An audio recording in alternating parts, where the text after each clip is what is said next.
And we are live on a Thursday night. Hey guys, it's Teddy Covers. And I'm not in Las Vegas. I'm so used to saying live from Las Vegas. I'm not in Vegas tonight. I'm at my sister's house in Boston, and or outside of Boston, actually. And just for a couple more days, I fly back on Saturday night. You know why I fly back on Saturday night? Because it's football season. That's why. But this is a working week for me here in Beantown. Uh, I don't want to be in Vegas in July if I can possibly avoid it. Although there's supposedly thunderstorms, it's cooler than it normally is right now. But that's why I'm here, and I'm in the giant yellow room, which has been the backdrop for sports bet all week. Not necessarily the best environment. Look, I don't have my backdrop behind me. I don't have all my stuff with me. But at the same time, it's all good. A couple of things I want to talk about right from the start. I want to talk about the conference. Obviously, if you haven't signed up already, it's not too late. www.ifbc.live. That's International Football Betting Conference, ifbc.live. It will be, I believe 2 weeks from tomorrow. I hope to see you guys. I know that some of you guys have already signed up. If you haven't signed up, it's not too late. It will be soon. I believe registration is, I'm not sure if registration is right up. I don't know that registration is closing. But the bottom line is if you're going to make a trip down to San Jose, Costa Rica, you're going to need a little bit of advanced planning. I encourage you, go now. And a bunch of cool guys have new names coming to list. Two guys who in particular who I like. We've talked about Clay Travis from Fox Sports. We've talked about Matthew Holt from Cantor Gaming. We've talked about Ed Feng, who's a really sharp, math man for sure, and a guy who I've enjoyed interviewing before on air. But Morency's coming. Morency's awesome. If you don't know him, he's a lot of fun. He is a sports bettor to his core and is able to express that very, very well. And then, of course, another guy that is coming that I'm really looking forward to, Mark Lawrence, who may be the nicest guy in the world. I have the utmost of respect for Mark Lawrence. And even though my handicapping style and his handicapping style are apples and oranges, they're not the same even maybe. But I'll tell you what, Mark Lawrence knows as much about football betting as anybody that I can think of. And I'm sure it'll be a valuable addition to the conference. He's someone that speaks very, very well and is really easy to talk to. And that's the whole point of this conference. Yeah, you're going to get a bunch of info, but it's about context. It's about knowing people and meeting people and getting a chance to talk with some of the guys who you've heard on air. It's worth it. When I first moved to Vegas, that's exactly what I did. Was go to conferences, talk to everybody that I could, and it really helped jumpstart me as a sports bettor back in the late 90s and early 2000s. So again, www.ifbc.live. I also want to talk about there's that one concept here. We've been running promos for Bet Online on Sportsbet on a nightly basis, or on a daily basis, I should say. And when it comes to Bet Online, certainly not a book that I have no hesitation recommending whatsoever. But however many sports books you have going into football season, it's not enough. My recommendation is a minimum of 3 books. You want a reduced juice books, you want a book that caters to sharp bettors, and you want a book that caters to public money. This will give you the best opportunity to get the best of the number at any given time. If you're going to say, all right, I'm going to put $1,000 to account, no, put it into 3 different accounts. You can go to SBR. The bonus page legitimately has offers you're not going to find anywhere else when it comes to bonuses. So I encourage you, go to SBR, visit the bonus page. It's called sportsbookreview.com for a reason. This is what they do. And you're going to get some really good bonuses if you sign up for multiple accounts. So if you're working with one account, it's like trying to fight with one hand behind your back. If you're working with 2 accounts, yeah, you can punch, but you can't do mixed martial arts. Well, the reason I moved to Vegas, or one of the reasons I moved to Vegas, is that you can bet anywhere. There's never a shortage of accounts. If you're not in Vegas, obviously it's a different story. So you better make yourself ready to win. And the way you to make yourself ready to win, hey, there's a half-point difference. I can grab this number. The line's the same everywhere. I can grab the reduced juice number. Getting the best of the number with multiple books is as easy as it gets. It's really not hard to do, and it's something that any serious winning bettor is going to do. I encourage you, again, visit www.ifbc.live and sign up for multiple sports books. Don't be foolish in that regard. It oftentimes is a difference between winning or losing. And one thing that I encourage you to do as well, at the end of the season, go back and track how many games you win by a half a point, how many games did you lose by a half a point. If you don't have a winning record in the half-point decisions, you need more sports books. You need to work on your betting skills every bit as much as your handicapping skills. And working on betting skills is not impossible to do. It really isn't. Last thing I want to talk about, Fenway, man. I really appreciated all the great tweets we got last night from my trip to Fenway. Really enjoyed it. I don't know how many. I mean, do you guys go to games? I never go to games. Not that I was ever like going to a million games a year, but basically, I'm not going to say I live in a sports book, but my office is pretty well set up for me to watch multiple games all the time. And I don't go out to see that many games. And when I do, I'm always, kind of half distracted by something else. Focusing on the game last night. First of all, I mean, a kick-ass seats. I got to give kudos to my brother-in-law, man. He's a front row season ticket holder. I wish I, how do I say this appropriately without insulting him? Man, I wish I had money to blow on stuff like that. But yeah, he spends a ton of money with the Red Sox. He's got great seats, and he said, but I mean, he doesn't go to every game. He has partners that he goes in with, and he said he told me to add. He said if anyone out there wants for next year, he's looking for a partner for someone to buy some front row seats for next year. So if you want some, let me know, and I'll put you in touch with them. But they're really killer seats, obviously, but even sitting in the front row, I'm telling you, the view from the television is better. And not just the air conditioning, the view from TV is better. And it doesn't, being able to razz Joey Bats, a lot of fun. Being able to smell the grass and see the lights and, sing Sweet Caroline, all that's a blast. But if you're really trying to concentrate on the game and handicap the game, I'd rather watch on TV, and I'd rather watch on the TV where I got another game on this TV and another game on that TV, and I can switch over when I want to do so. So I would, but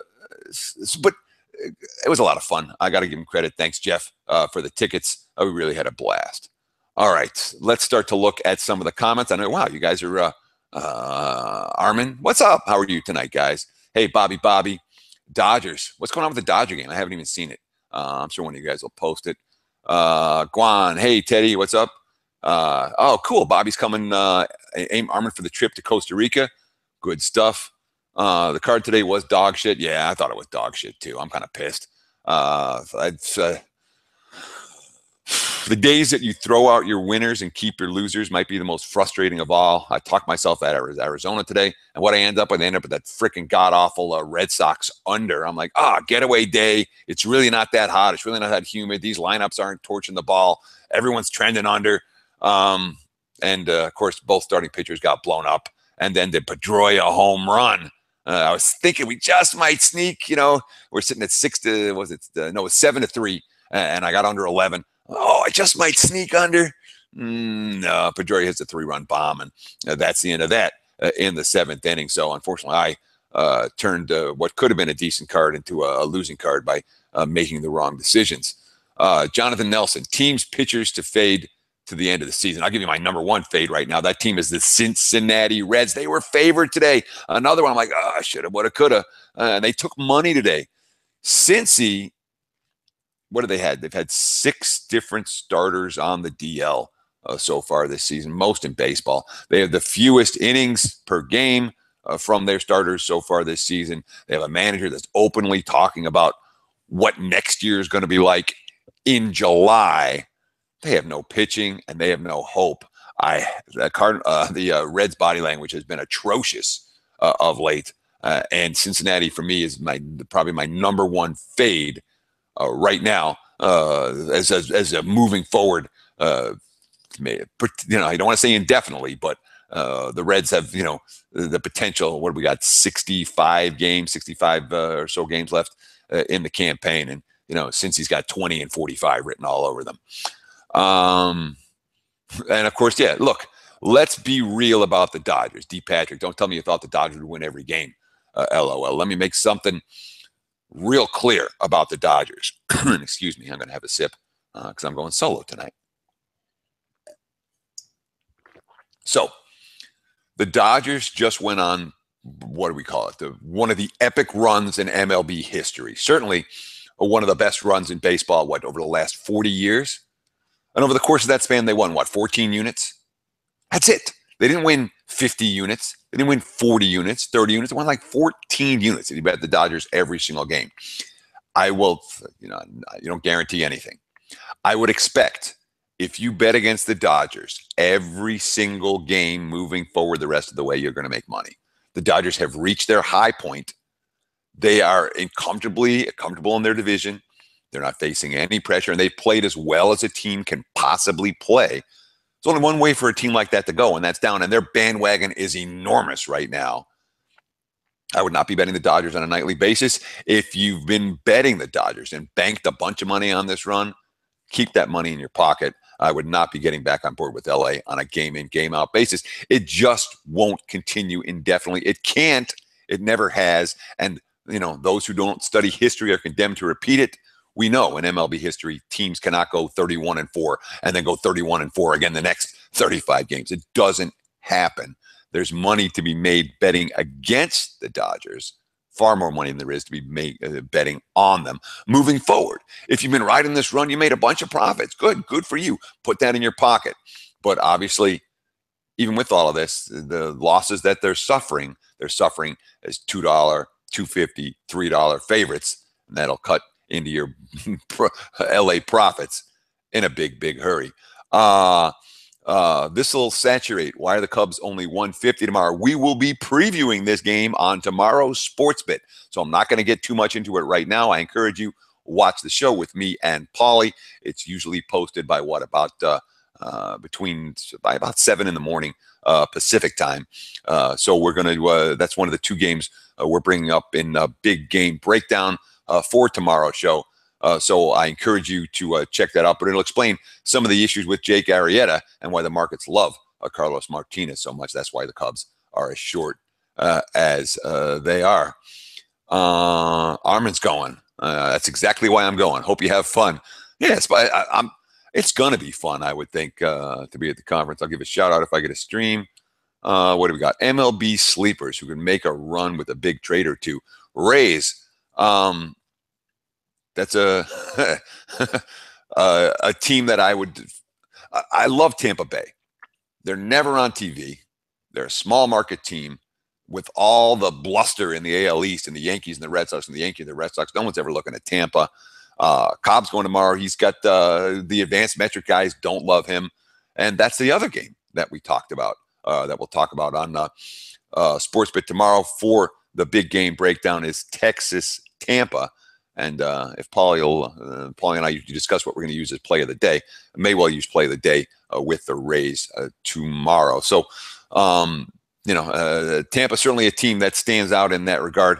Let me think for a minute. Who else is like sleepers? Because that's honestly, it's not the way I tend to think about baseball on a game-in, game-out basis. The way I tend to be thinking about baseball is, who do I like in this matchup today? What's the team I'm looking to ride this week?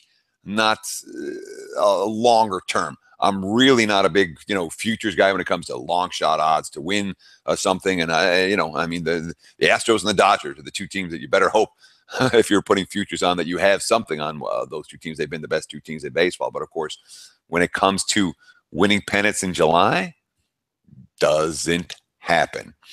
Marco Lou, Teddy, since you live in Vegas, why go online? I don't. I go on my phone. But if you live in Vegas, you don't need to go online. Obviously, that's the advantage of living within the state of Nevada, because you have multiple sports books and you can bet via apps on your phone. Most people don't live in the state of Nevada. I'm sure most of you that I'm talking to on this live chat, the Sportsbit live chat tonight, don't live in the state of Nevada. So if you're not living in Nevada, what option do you have? You have a local bookie. And I have nothing against local bookies. That's how I got into the business. I was a local bookie back in Ann Arbor back in the day. And that's really how I got started. If I didn't have that experience, I probably wouldn't be here right now, because I watched everybody lose and said, there's got to be a better way to do this. There was. But you can go with a local bookie. The advantage of going to local bookie, you don't have to post anything up. You're allowed to bet on credit. The disadvantage of going to a local bookie is that he controls your outs, he controls your lines, and when you don't have to post anything up, that's when you can get into trouble. When you're actually, one of the things that's the best about the sportsbook in Vegas, you can't make a bet on credit.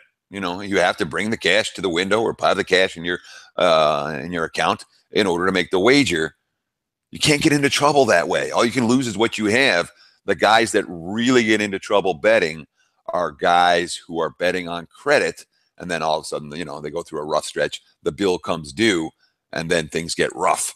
You know what I'm talking about. So, but you can bet with a local bookie, or you can bet offshore. And I have no arguments with if you want 3 accounts. Oh, not bad to have a local bookie as one of them, but you have to have multiple outs. If you don't have multiple outs, you're just betting whatever the line is my guy's got. It's like you're screwing yourself. Take 10 minutes, open an account. It doesn't really take very long. It's not that hard to do. All the Bitcoin stuff now, you can make money on your investment in Bitcoin, even if your bets are losing. I mean, it's craziness. I hear people say, "Well, I was thinking about it, but I haven't done it." If you're serious about winning, if you're taking the time to watch live chats, if you're taking the time to watch me and Paulie on Sportsbet every day, if you're taking the time to watch any of the SBR shows, it means you give a shit about this. If you give a shit about this, why do it in an ignorant manner? 1 out is not enough. 2 outs aren't enough. 3 is the minimum. And I'd recommend more than that. And again, you can get all those bonuses from SBR. What books do you recommend? Look, you go to SBR, you look at the A-rated books. You have your Chris, you have your pennies, you have your 5 dimes, elite books, Bet Online, obviously, who's been sponsoring Sportsbet. They would be at or near the top of that list. And there are many others. It's not just a handful. Heritage is good. I mean, I can go on and on down the line of reputable books who've been in business and are looking to be in business long term. You don't want some shop you never heard of. You don't want some fly-by-night operation. You go to Sportsbook Review, you look at the reviews, you find the good rated books, you go to the bonus page, and you get bonuses. You get free money for signing up at those books. So that'd be the way that I would do it in Las Vegas. Again, what book do I like? I've got accounts at a whole bunch of them. I know last time I showed my phone on the, I could probably do it again, but there's no point to it. But the point is that I make sure I have accounts all over town. I've got, a dozen of them or close to it at any given time that are fully funded. So I look at my live odds screen. Oh, here's that. I got a half-point better over here. Bang. That's where I'm betting. And the one reason that you might want to have an offshore book in Vegas is Vegas isn't real good with reduced juice these days. So the advantage of laying 104 or 106 at penny, 105 at 5 times, it really, over the course of time, is significant. Don't underestimate it. But what book do I recommend in town? Anywhere in Vegas that you want to bet, you can bet and you'll get paid. I recommend the book that has the best line on the game that you're looking for. And that's the truth of it in Las Vegas. Armin, Teddy, I always thought I'd move to Vegas to make contacts too. Yeah, that's why I did it. Well, I mean, I was living in Michigan. There was a really cold winter, the winter of '98. And I'm like, it's time. I was about to turn 30. And let's go meet some people. Let's go find out how this is done at a professional level. Because one thing that and this is, of course, pre-internet. Now you have the ability to connect with serious bettors online. Back in the day, you didn't. And the way to do it was, you move to Vegas and start talking to people. And that's exactly what I did. I mean, the Vegas Insider had a conference. I think it was maybe within a few weeks of me being in town, maybe a week or two after I got into town in August of '98. And I went there and I freaking started chatting with everybody that I could. I got a bunch of business cards. And from that, I met Brian Leonard, who I know to this day, a guy who I like and respect. And at that very first conference that I was there, I met my former partner. The first site that I had was whocovers.com. I met him at that conference. I met another former business partner at that conference right off the bat, Brent Crow from Alitech Sports, the guy who I met there. Trace Fields was, there are a bunch of names that were big in that era that I literally, and everyone's accessible. You can go and talk and shake hands and have a conversation. It's not like that doesn't happen, both in Vegas and of course at the conference in San Jose in 2 weeks.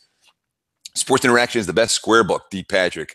Get extra hooks, points, and better prices for dog. No question. The problem with Sports Interaction is they cut you off, and it's like a badge of honor.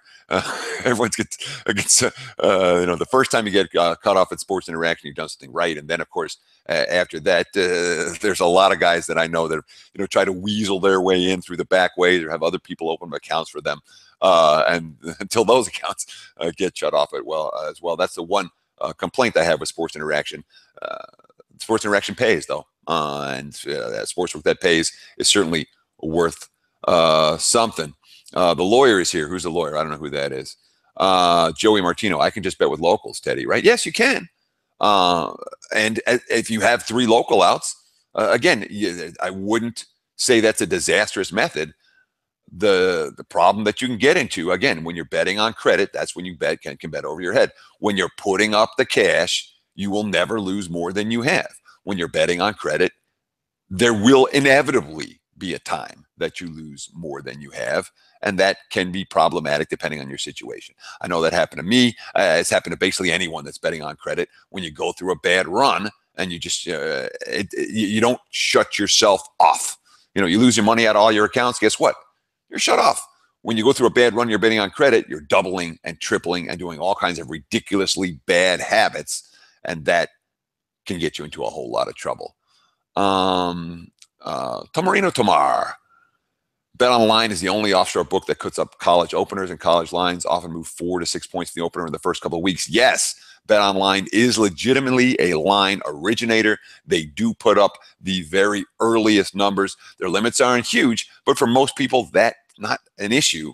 You can absolutely take advantage of the BOL numbers because they are not market numbers. And anytime that you find off-market numbers, it's worth something. and if you can project where the market's going to go on those games, which again, with a little bit of experience, you can, the BOL numbers can be very, very lucrative. Here's Guan White. Is the Denver Broncos under 8.5 wins a good wager? And I'll tell you what, we've gone through all the divisions.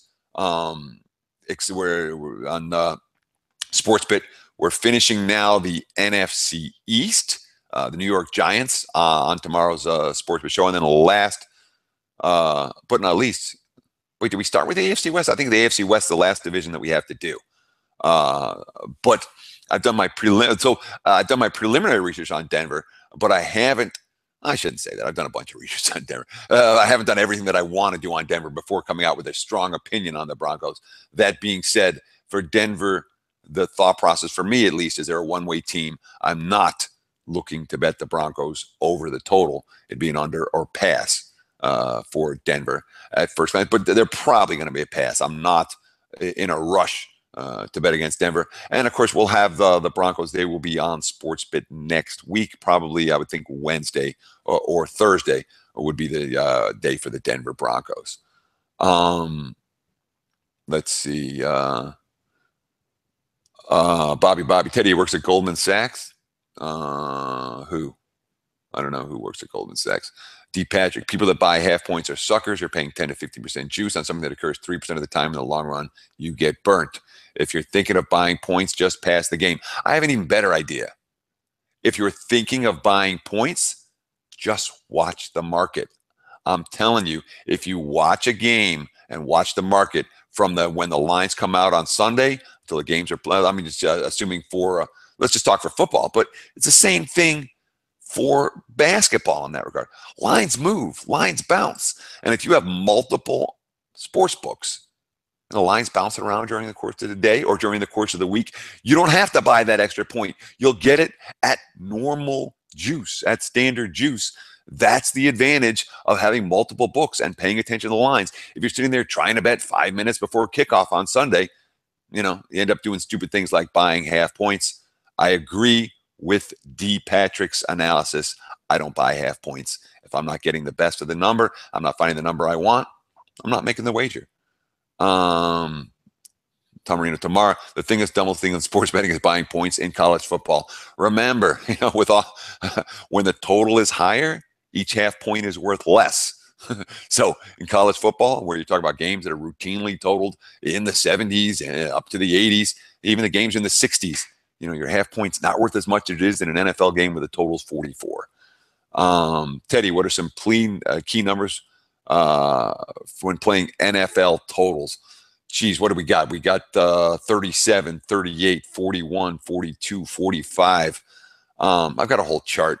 But the total, like 43 is kind of a dead number. 39 is kind of a dead number. It's certainly the key numbers for totals, in my mind, not as key as the key numbers for sides. As the bell curve that you're going to look for totals in terms of how the games land around the number is not as dramatic as the bell curve that you see on the sides when games are lined at 3 and 7. It really bound like a lot of games decided by 3, 2, 3, 4 points that are lined at 3, and a lot of games decided by 6, 7, 8 points that are lined at 7. Totals, it's not quite as important. King Felix are rolling from Jonathan Nelson. Ace, I think key numbers in the NFL are overrated. 82% of the time, the winner covers the spread. Games are higher scoring and more extra points are missed. Now, this is one thing the markets have missed. Okay. You always hear 5's a dead number in the NFL. It's not anymore. With the 2-point conversion, with the extra points being missed, 5 is a much more meaningful number now than any long-term database is going to show you. Same thing with 8 in the NFL. A more important number in 2017. If you look at a 20-year sample size, 8's not worth anything. In the modern era, it's worth a little bit more than the markets probably give credit for. Marco Lou, fade the Indians. Bobby, LA might rest players later. Yeah, sure. That's another reason why I think that if you bet on the Dodgers every game moving forward, you're not going to make a ton of money, because by mid-September, this team's going to be resting everyone and just getting ready for the postseason. The last 2 weeks of the campaign, the Dodgers team you're seeing now, they may be in a little bit of R&R mode, and you'll see a whole bunch of different guys getting the key at bats. Marco, Cleveland worst ROI and not getting any better. No, and now the bullpen's wearing down for the Indians. I mean, you talk about a team that just doesn't feel like the same squad from last year. On Sportsbook, we talked about Kansas City in that regard. Of course, the Royals ended up killing Fulmer tonight. But Cleveland, another team in that category, just doesn't feel like the same Indians team from last year. All right, just going to go for a couple minutes longer here. I'm running out of steam when you're going solo and you're not taking it here. Let me have a sip of tea. See if I can keep going. Answer some question. Tomarino Tomar. I think key numbers in the NFL have value, but not the price you have to pay to get them. Agree 100% with that. A lot of good comments in this forum. I appreciate the knowledge that you guys are bringing to the table. That's smart. It really is. Dodgers on fire. Harmon, I'm a big Dodger fan, but still worried about October. You better be worried about October. You don't want your team to be peaking in July. I got a buddy that's a season ticket holder in LA. He's been texting me Dodger stuff all the time, and he's like, I love it for July, but man, I wish it was October right now. He's terrified of a team that isn't for a team that hasn't had a whole lot of postseason success in the modern era. Teddy, I think the problem with fading the Dodgers is the bullpen is so good, you really have to get starters or you're done. Their starters are out of their minds. Again, when you talk about, and then another thing we talked about on Sports Bet, when Clayton Kershaw, who is the best pitcher of the modern era, period. Clayton Kershaw is number 1. He's the 3rd best pitcher on the team statistically this year. Kenley Jansen's been better, and Alex Wood's been better. That's scary when you think about the type of season that Kershaw's having. Of course, the Dodgers 17 and 2 behind them. Christian Orozco. I hope I'm pronouncing that. Orozco? Yeah, I think so. Hi, Teddy. Greasy from Costa Rica. By the way, how do you see the Yankees on the Yankees during the last few days? Heavy Yankees action again today, but I think that was more about betting against King Felix. The markets, there's been consistent Yankee money in basically all season. There's been a lot of Yankee money. The books haven't enjoyed that. They did when the Yankees were slumping pre-break, but they've been a team that's attracted a fair bit of wise guy money as well as recreational bettors. But It's certainly with the move that they just made, that bullpen's as good as it gets in baseball. And for a bullpen that was already number 2 in MLB in WAR, you say, well, why would you add those pay the price? And everyone's talking about Todd Frazier. I don't know that Todd Frazier is going to have a massive impact as much as the bullpen will for the Yankees moving forward. But the last couple of days, again, Severino takes money and King Felix does not. So I wasn't surprised at all to see the money come in against Seattle earlier today. JS, how about the Detroit Lions this year? 9 wins? No, Detroit's not getting a 9. It's funny. I was talking with a professional bettor in Vegas via phone. We were sharing some opinions on NFL season wins. He's like, the market's so much tougher now than it was 10 years ago. 10 years ago, I got to bet against the Lions under 8, minus 110, and now I got to lay 160 to make that same bet. The Lions last year were, I'm not going to say lucky, but they were kind of lucky. And certainly Matthew Stafford and his ability to win games on the road and his ability to win games against good teams has been limited at best. I'm worried about the Detroit secondary. I really am. I don't know that they're going to be an auto fade for me, but Detroit, another team that would be under or pass in terms of a season win total recommendation. Tom Marino tomorrow, another great point. I would argue as games are higher scoring and extra points are missed more, the key numbers are generally overvalued. Agree 100%. And of course, D. Patrick, there are no key numbers for win numbers for win totals. Everyone plays the same number of games. Bobby, some bookie won't pay you and can run away with your money. Well, that's the advantage of going with a reputable sports book as opposed to a bookie. But bookies don't usually run away. Bookies are in business. If your bookie's running away from you, you went to a bad bookie and you shouldn't have gone to him in the first place, obviously. But after the fact, easy enough to say. The bookies are always good until the day that they're not. But, we've seen offshores that have been good until the day that they're not as well. That's why, again, the reputable books, the books that have been around, the books that, you see that they own giant buildings in the countries that they're in, like Chris, for example. They're in for the long haul, not for the short haul. All right, guys, what do we got? It's already, I'm still East Coast time. That's on the wrong side of 12:30. So I'm going to call it a chat. Thank you very much for stopping by. Hope you watch SportsBit. And as we get into football season, obviously, look, some of you guys are baseball guys. All you guys are bettors. We know what bettors love. Bettors love football. Football is king. It always has been. Less than 2 weeks away now. So we're going to be breaking down. And preseason info, I can tell you this, you are not going to find better preseason info anywhere than you're going to find on SportsBit. Please watch us every day. Tell your friends about the show. Share it. Tweet. Facebook, whatever, Instagram, I don't give a shit what you want to use. Social media, the hell out of SportsBit at your leisure. Thanks so much for stopping by tonight. We'll talk to you guys again next week, but I'll be back in Vegas by then. Cheers. Have a good night.